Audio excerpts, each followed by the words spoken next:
So if you're new here, I'm a professional storyteller. In another channel, I share funny and interesting stories sent in by subscribers like yourself. And now it's time for me to pass the mic over to today's Reddit post. And it goes, I lost our respect for my friend.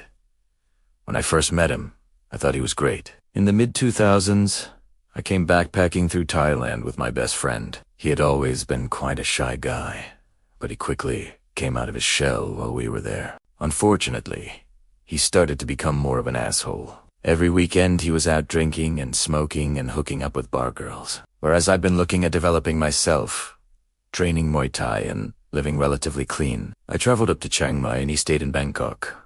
But we kept in contact and I saw him every couple of months. We are still mates at this point, and I'm enjoying hanging out with him. I stayed for 6 months before going home to the UK.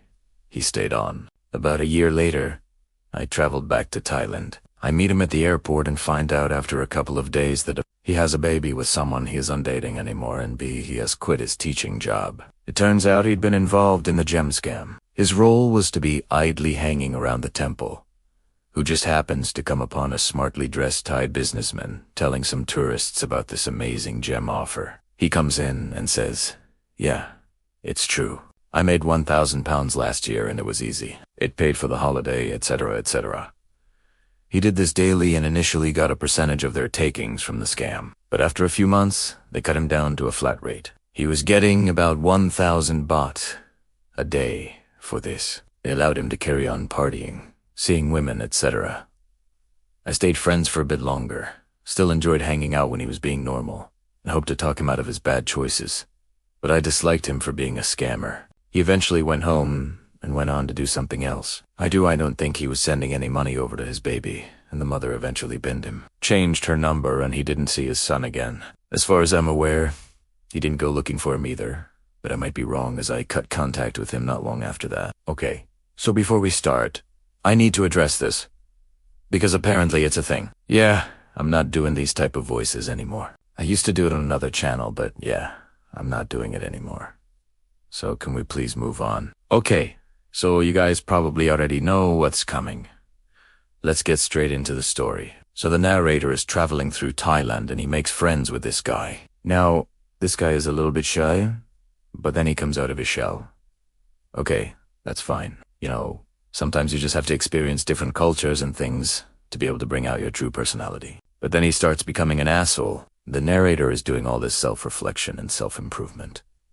And this guy is just out every night drinking, smoking, womanizing. Oh, classic asshole behavior right there. The narrator is going up north to Chiang Mai and the guy is staying down south in Bangkok. Okay, well, the narrator does not want to hang out with this guy. It seems like he's found some higher calling or something. He is now doing Muay Thai training and all this kind of stuff.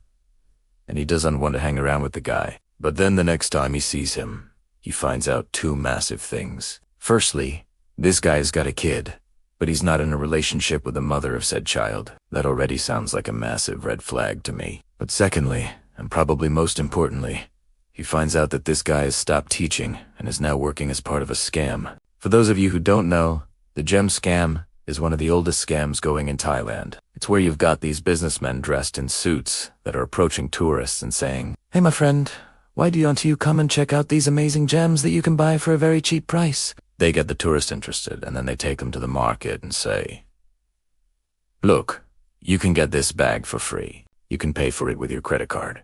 We just want to check your credit card works. Of course, the tourist agrees, and then they run off with their brand new free bag that costs $300, and the tourist gets charged $300. Our protagonist friend is not the guy trying to sell the gems, though. He is actually the guy that is there vouching for the legitimacy of the scam. He's saying, yeah, mate, I bought one of these bags last year and it was brilliant. I even made 1,000 quid. You should definitely buy one too. Once the tourist buys the bag and runs off, the scammer gives our protagonist a cut of the money. Now, to be fair, it sounds like the protagonist isn't directly scamming anyone. He's just vouching for the legitimacy of the scam, so he's not technically a scammer himself. But he is helping the scammers, and it's pretty much the same as if he was scamming them. To be honest, he is still participating in the scam, so I would still consider him a scammer, but I suppose not. Anyway, This is good news for the narrator because he can now confirm that his suspicions about his friend were correct. But it's bad news because he's now confirmed that his friend is a massive asshole. I mean, sure, he could have gotten a legit job, but no.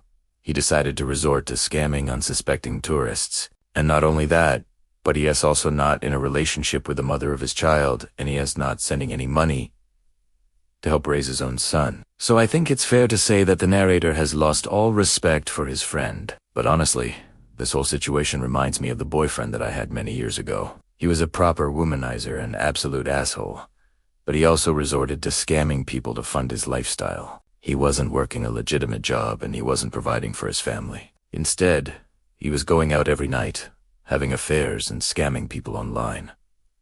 Absolute nightmare. And the worst part about all of this is that the protagonist thinks that he might be wrong for cutting off contact with his friend. He is wondering if he should have kept in touch and maybe tried to be a better friend to him. But then he thinks, nah, he's such a bad person.